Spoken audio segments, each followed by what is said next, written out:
성도 여러분, 평안하셨습니까? 오늘 하나님께서 저와 여러분들에게 주시는 말씀은 요한복음 13장입니다. 요한복음 13장 12절부터 15절까지 말씀 함께 보시겠습니다.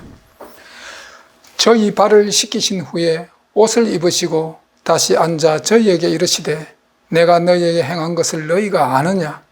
너희가 나를 선생이라 또는 주라 하니 너희 말이 옳도다. 내가 그러하다. 내가 주와 선생이 되어 너희 발을 씻겼으니 너희도 서로 발을 씻기는 것이 옳으니라. 내가 너희에게 행한 것 같이 너희도 행하게 하려 하여 본을 보였노라.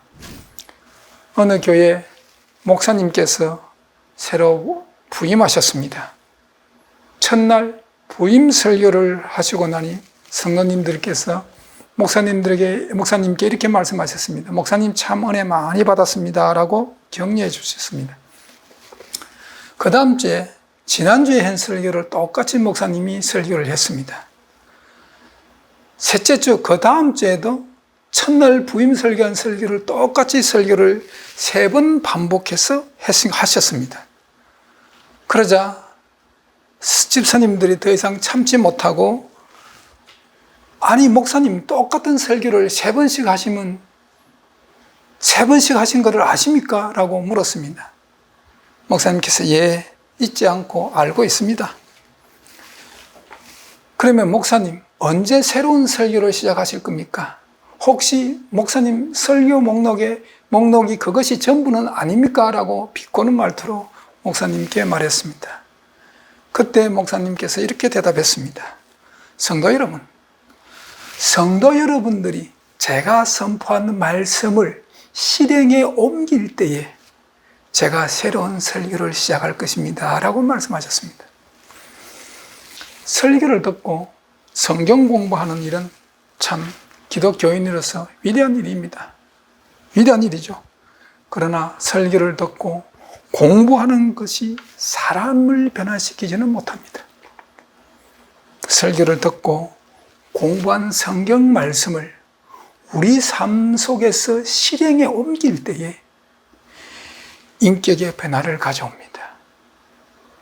오늘날 한국뿐만 아니라 제가 살고 있는 이 미국 등 아니 전 세계적으로 예수를 믿는 기독교 교회가 얼마나 많이 있는 줄 모릅니다. 참 교회 많죠. 돌았으면 교회 건물이고 돌았으면 교회 건물입니다. 기독교 인구가 약 12억이라고 통계가 나와 있습니다.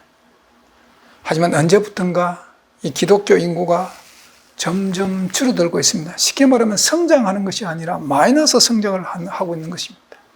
왜 그럴까요? 성장할 때의 하나님, 현재 하나님, 같은 한 분 하나님을 우리는 아버지라고 부릅니다. 교회가 성장할 때에 그때 예수님, 그때 그분들에게 그 예수님은 그분들이 구원할 구주였습니다. 지금 현재 예수님도 우리를 구원할 구주이십니다. 그리고 한 분 성령님으로 우리는 인도함 받아 신앙생활을 하고 있습니다. 그런데 기독교 인구가 점점 줄어들고 있다는 사실에 대해서 우리는 깊이 한번 생각을 해보아야 합니다. 기독교는요, 예수님을 믿는 것입니다. 예수님을 믿는다는 그 의미는 예수님 삶이 옳다는 것입니다. 예수님의 삶이 옳고 그 삶을, 예수님의 삶을 본받아 나도 예수님처럼 살아서 예수님처럼 하늘나라에 입성해서 예수님처럼 왕노릇하고 마침내 복을 받기를 원하는 것입니다. 그래서 우리도 예수님처럼 부활하여 예수님처럼 하늘나라에 입성하여서 예수님과 함께 영원히 왕노릇하는 것입니다. 이것이 기독교 믿음의 본질입니다. 예수님처럼 부활하여 예수님처럼 하늘나라에 입성하여 예수님처럼 왕노릇하는 것은 다들 좋아해서 아멘 큰 소리로 대답합니다. 문제는 예수님처럼 살려고 하지 않는 것입니다.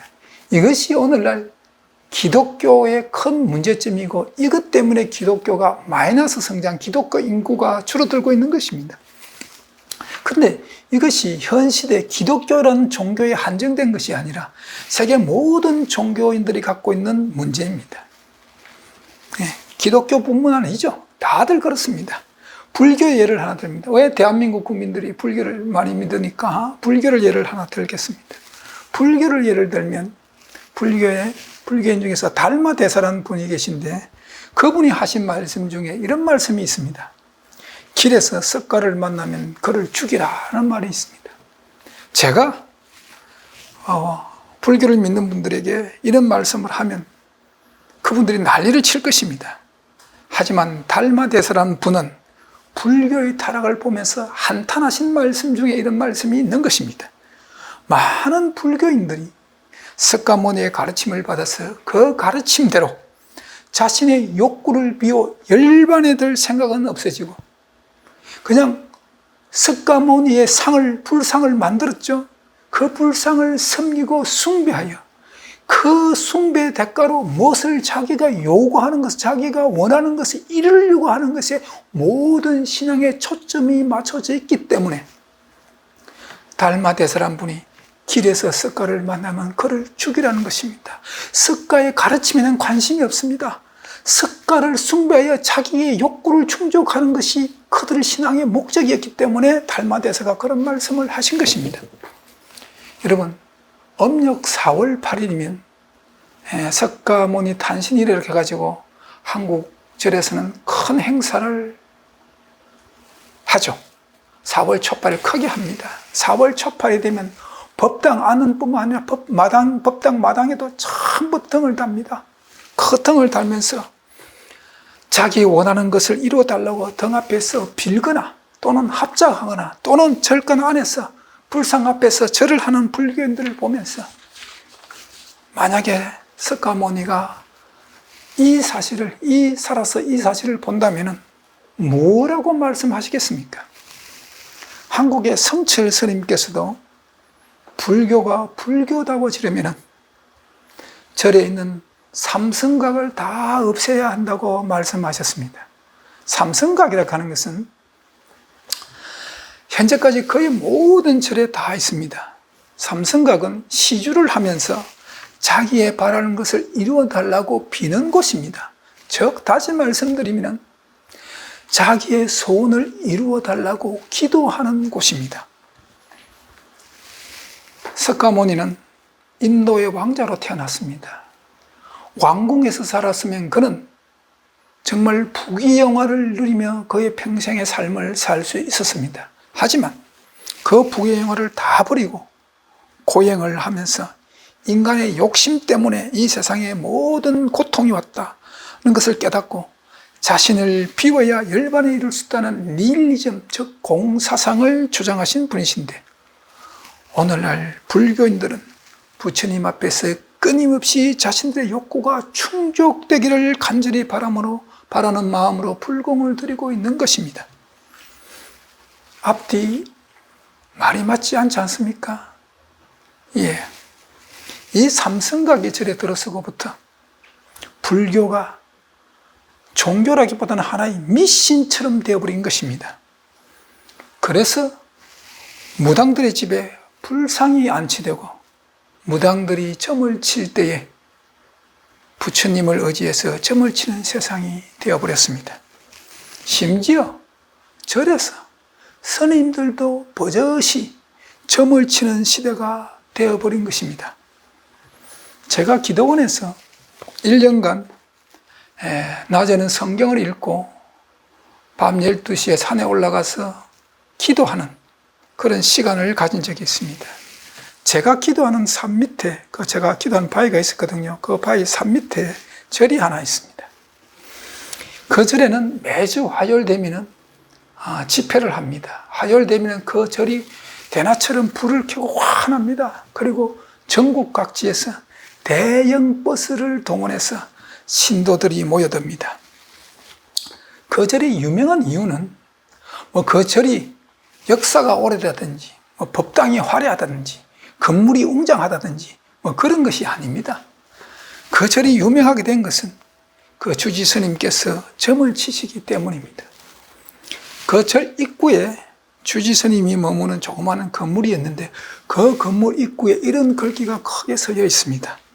사주팔자, 사업운, 결혼운, 학업운, 성진운, 건강운, 직장운 봐드립니다 라고 크게 써 있습니다.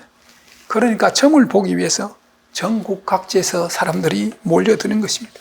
그리고 화요일 밤이면 교회에서 금요 철야 예배를 드린 것처럼 철야 불공을 드리는 것입니다. 그 스님은 점을 보기를 원하는 신도들을 회원제로 모집하여 회원권을 발매했습니다. 즉 회원권을 사면은 1년에 그 사람 회원권을 산 사람이 몇 번을 점을 치는 횟수와 관계없이 점을 봐주는 것입니다. 이 회원권 발매가 종교법 위반에 걸려가지고 법에 접촉이 되어서 형을 살은 적이 있다고 합니다. 형을 살았던 분이라고 소문이 나 있어요. 하지만 여전히 그 행동을 계속하고 있습니다. 그 점을 보기 위해서, 그 절에서 점을 보기 위해서 모여드는 신도들은 여전히 전국 각지에서 모여들고 있는 것입니다.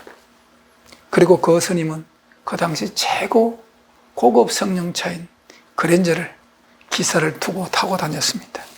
그렇지만 이런 작금의 사태에 불교인들이 전혀 거부감이 없다는 것입니다. 이제는 그것이 당연시되는 현실이 되어버렸습니다. 점을 치는 스님들이 어떤 신비의 능력을 가진 것처럼 받아들이죠.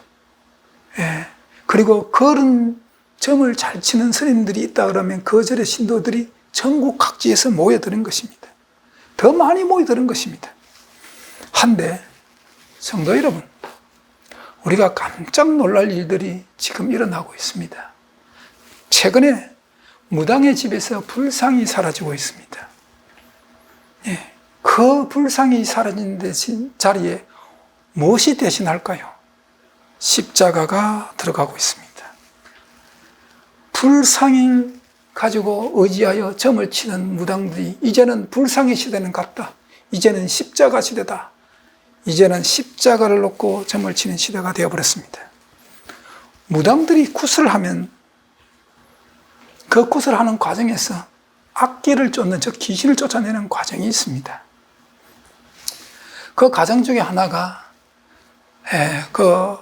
드린 재물 있죠. 그 재물, 무당들이 굿을 할 때 드린 재물들이 많습니다. 음식을 많이 차려놓죠. 그 중에 빠지지 않는 것이 팥시루떡입니다.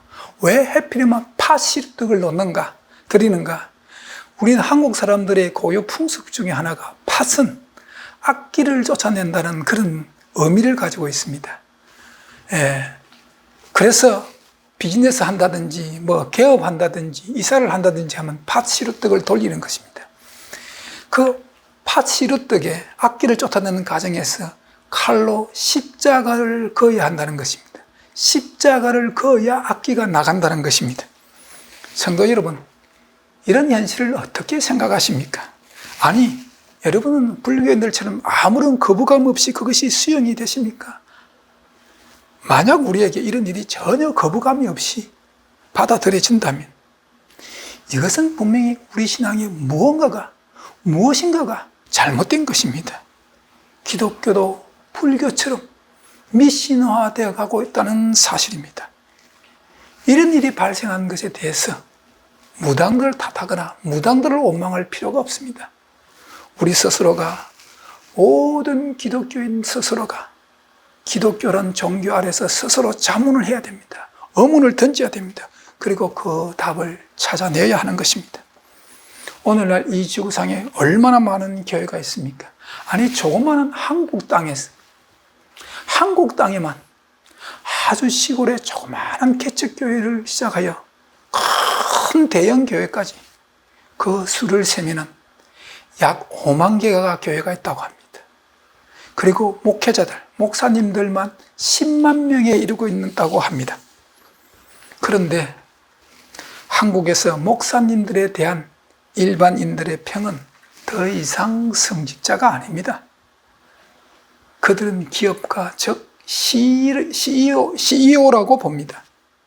왜냐하면 교회만큼 이기적인 집단도 없고, 교회만큼 돈 헌금 꼬박꼬박 내는 단체도 없고, 교회만큼 건물을 빨리 짓는 단체가 더불며, 목사들만큼 성도들에게 대접받는 집단이 없기 때문이라고 이야기합니다.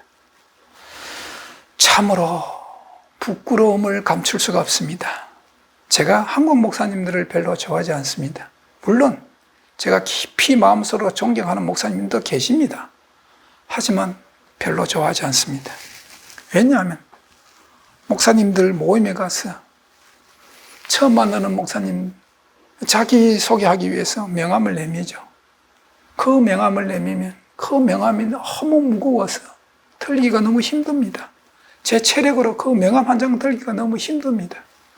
명함 앞뒤에 자기 양력을 얼마나 빽빽하게 기록해내었는지 도무지 무거워서 제가 들 수가 없습니다. 그래서 그런 명함 버립니다. 예수님의 모습과 너무나 동떨어진 모습 아닙니까? 언제 예수님께서 제자들에게 대접받기를 원하시고 대접받으면서 공생애를 하셨습니까? 언제 예수님께서 제자들에게 너희가 나를 잘 대접하라, 그러면 너희가 이 세상에서 복을 받을 것이다 라고 말씀하셨습니까? 저는 성경에서 그런 구절을 찾아볼 수가 없었습니다. 마태복음 7장 12절 말씀 보시겠습니다. 그러므로 무엇이든지 남에게 대접을 받고자 하는 대로 남을 대접하라. 이것이 율법이요 선지자니라 라고 기록하고 있습니다. 그리고 예수님은 제자들을 먹이시면서 가르치고 훈련시켰습니다. 예수님은 가난한 자들이나 병든 자들에게 찾아다니면서 치료하시고 복음을 전파했습니다. 소외받은 계층에서 사랑으로 다가가신 분이 바로 예수님이십니다. 성경에는 인간이 하나님으로부터 복을 받는 방법은 딱 한 가지밖에 없다고 기록하고 있습니다.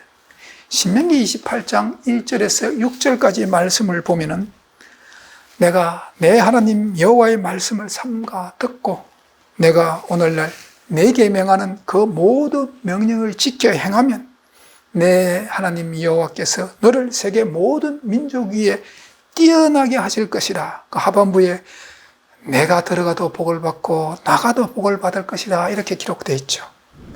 누구든지 하나님의 말씀을 지키지 않으면 복은 없습니다. 그러면 이 하나님의 말씀을 다 지켜서 복을 받은 인물이 있느냐? 있지요. 바로 예수님이십니다. 그 대표적인 인물이 예수님이죠. 그래서 예수님을 우리는 뭐라고 찬송합니까? 복의 근원이라고 찬송을 하는 것입니다. 그 예수님께서 제자들에게 이런 말씀을 하셨습니다. 마태복음 5장 17절 말씀 보시겠습니다. 내가 율법이나 선지자나 폐하러 온 줄로 생각지 말라. 폐하러 온 것이 아니라 완전케 하려 함이로다 라고 기록하죠. 아무리 예수님이라도 하나님의 말씀을 지키지 않으면 하나님으로부터 복을 받을 수가 없습니다. 출애굽기 4장에 보면 24절 26절에 보면 여호와께서 길에서 모세를 죽이려고 하시는 장면이 나옵니다. 여러분, 모세는 하나님께서 이스라엘 백성을 애굽에서 탈출시키는, 출애굽시키는, 그 출애굽시켜 가나안 땅으로 인도해 가는 그런 이스라엘 지도자로 세우기 위해서 부름받은 인물입니다. 하지만 모세는 하나님의 언약을 지키지 않은 것이 있었습니다. 창세기 17장 10절 말씀 보시겠습니다. 너희 중 남자는 다 할례를 받아라. 이것이 나와 너희 후손 사이에 지킬 내 언약이라 라고 기록하고 있죠. 모세는 게르솜에게 이 하나님의 언약을 지키지 않아서 여호와께서 길에서 그를 죽이려고 했던 것입니다. 하나님의 말씀은 누구든지 예외가 없습니다. 왜냐하면 하나님의 말씀은 1점 미적도 없어지지 아니하면 다 이루시는 분입니다. 하나님의 말씀은 완벽하게 이루십니다. 하나님은 시건치 아니하신 분이십니다. 예수님도 십자가를 지지 아니하시면 하나님 나라에 들어가지 못합니다. 그것을 너무나도 잘 알고 계시기에 예수님께서 이 땅에 오셔서 율법을 완성하셨습니다. 율법을 다 지키신 것입니다. 그리고 마침내 하나님 나라에 입성하신 것입니다. 오늘날 예수님을 구주로 모신 모든 성도님들이 가고 싶어하는 곳이 하늘나라죠. 하늘나라입니다. 그곳에 가기 위해서 우리가 신앙생활을 하고 있는 것입니다. 모든 기독교인들의 신앙생활의 목적이 뭡니까? 베드로전서 1장 9절의 말씀을 보시겠습니다. 믿음의 결국은 곧 영혼의 구원을 받기 위함이라. 이것이 신앙생활의 목적입니다. 그런데 이 신앙생활의 목적을 이루기 위해서는 반드시 과정이 필요한 것입니다. 여러분, 우리가 하늘나라로 영혼의 구원받기 위해서, 우리가 이 신앙생활의 목적을 이루기 위해서 우리에게 필요한 과정이 무엇이겠습니까? 그것은 바로 예수님처럼 사는 것입니다. 그런데 오늘날 기독교가 목적만 있고 과정을 상실해 버렸습니다. 목적만 있고 과정을 상실하면 기독교는 불교처럼 미신이 되는 것입니다. 그럼 왜 하나님 나라에 모든 인간들이 하나님 나라에 들어가려고 하십니까? 그 이유는 모든 인간들이 추구하는 행복이 그곳이 있기 때문인 겁니다. 인간이 추구하는 행복이 뭡니까? 계시록 21장 4절 말씀 봅니다. 모든 눈물을 그 눈에 씻기심에 다시 사망이 없고 애통하는 것이나 곡하는 것이나 아픈 것이 다시 있지 아니하리니 처음 것들이 다 지나갔습니다. 라고 기록하고 있습니다. 이 험악한 세상에서 우리는 우리 자녀를 키우고 있습니다. 자녀를 키우는 부모들 입장에서는 자고 일어나면 끔찍한 사건들이 연일 발생하는 이 현실을 보면서 내 자식을 어떻게 키워야 하는가 하는 참 큰 어려운 문제가 대두되는 현실에서 하늘나라에 내 자식이 가서 영원히 살 수 있다면, 그곳이 눈물도 없고 아픈 것도 없고 곡하는 것도 없고 슬픈 것도 없고 애통하는 것도 없는 그곳에서 영생을 할 수 있다면, 이것은 모든 부모님들에게 복음입니다. 영원한 복음이죠. 특히 내 자녀가 좀 더 나은 환경에서 자랐으면 해서 이 이국만리 땅 미국까지 유학을 보내는 부모님들, 아니 가족이 단체로 미국에서 살면서 자녀를 공부시키는 모든 부모님들, 우리는 깊이 한번 생각해 봐야 됩니다. 우리가 원하는 인간의 행복이 있는 것은 이 땅이 아니라 하늘나라입니다. 내 자녀에게 행복을 주기를 원하십니까? 그들에게 하늘나라에 대한 비전, 소망을 줘야 됩니다. 우리 자녀가 이 미국 땅에서 공부해서 미국의 학위를 가지고 있다고 해서 반드시 내 자녀가 한국에서 사는 것보다 더 행복한 미국에서 삶이 더 행복하게 살 수 있다고 여러분 100% 보장하고 장담할 수 있었습니까? 장담할 수 없습니다. 하지만 하나님은 우리에게 100% 성공한 삶을 주십니다. 그리고 100% 행복한 삶을 보장해 주십니다. 우리와 우리 자녀에게 100% 성공한 삶, 100% 행복한 삶을 주시기 위하여 그분은 하늘나라를 예배해 두십니다. 그리고 그분은 100% 그것을 이루시는 완전한 하나님이십니다. 우리에게 그것을 이미 예배해 두시고 그것으로 우리와 우리 자녀들이 오기를 간절히 바라고 계신 분이 바로 우리가 믿는 하나님 아버지입니다. 그런데 하나님께서 예배하신 하나님 나라는 아무나 들어갈 수 있는 곳은 아닙니다. 조건이 있습니다. 하나님 나라에 들어가서 하나님께서 우리에게 주기를 원하는 영원한 행복을 소유하고 영원히 살 수 있는 데는 조건이 있다는 것입니다.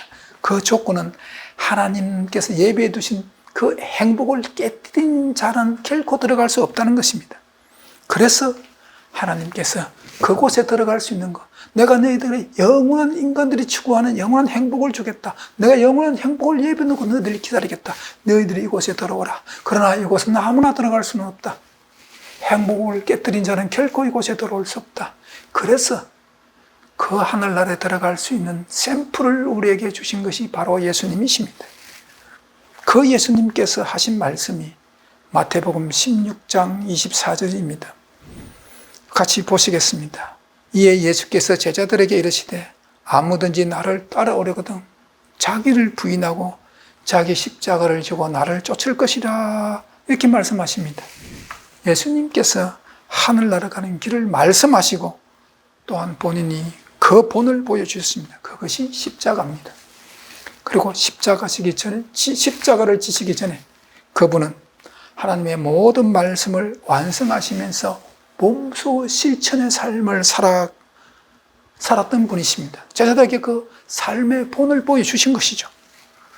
오늘 요한복음 13장 15절 말씀, 그래서 주님께서 제자들에게 확실하게 말씀하실 수가 있는 것입니다. 자기가 몸소 그렇게 삶을 살았기 때문에 제자들에게 강력히 그 말씀을 선포할 수가 있는 것입니다. 요한복음 13장 15절 말씀 보시겠습니다. 내가 너희에게 행한 것 같이 너희도 행하게 하려 하여 본을 보였노라. 예수님께서 하나님의 율법에 이런저런 말씀이 있지 않느냐, 그러니까 너희가 그 율법을 다 지켜 행하여, 잘 지켜서 잘 행하여 구원을 받으라가 아니고 말씀을 선포하시고 반드시 제자들 앞에서 그 말씀을 실행에 옮겨서 본을 보여주는 삶을 살았던 것입니다.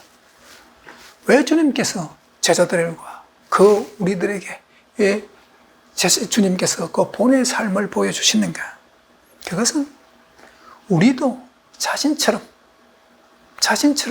율법을 지키고 우리도 자신처럼 그런 본의 삶을 살아서 다들 하늘나라 오기를 간절히 바라는 그분의 깊은 사랑입니다. 그런데 우리가 가고자 하는 하나님 나라는 하나님의 형상만이 살 수 있는 곳입니다.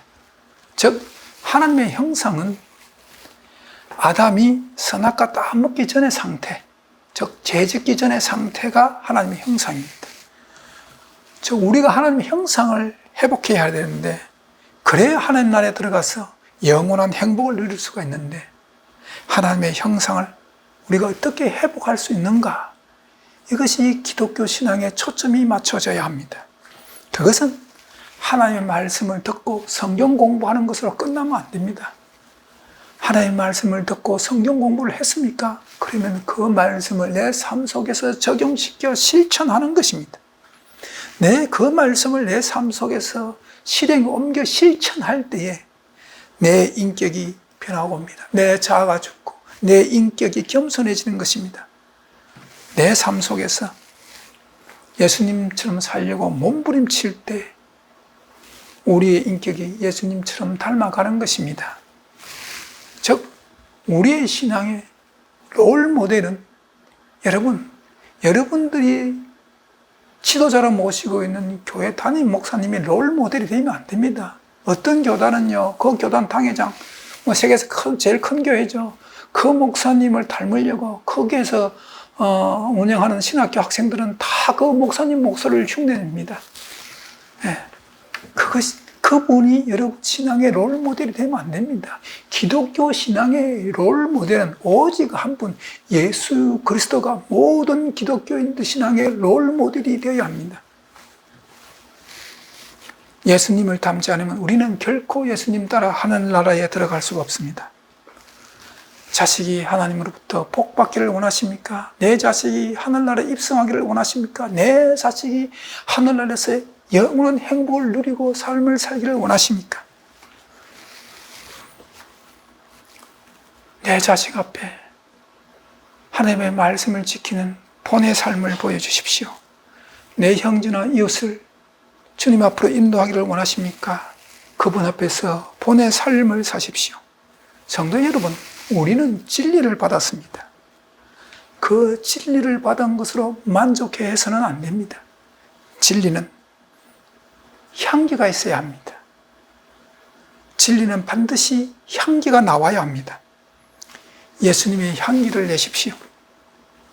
예수님의 향기는 그분께서 이 땅에서 살면서 보여준 본의 삶인 것입니다.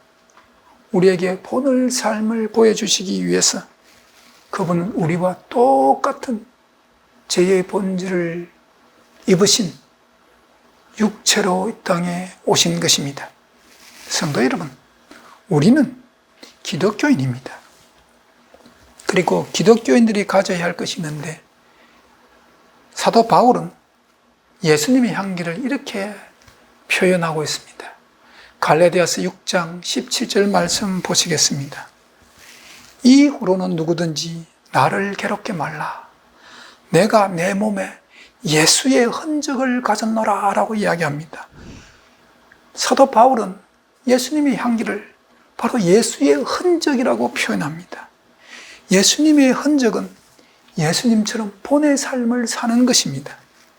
이 흔적, 우리 몸에 배어 있는 사도 바울처럼 내가 내 몸에 예수의 흔적을 가졌다는 이 흔적, 그 예수의 흔적이 마지막 이 시대에 우리를 살아남는 자로 만들어 주실 것입니다.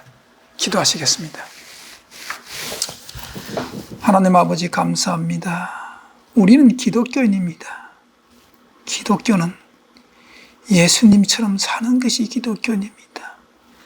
진리는 반드시 그 향기가 있어야 합니다. 진리의 흔적이 없으면 우리의 신앙은 무언가가 잘못되었습니다.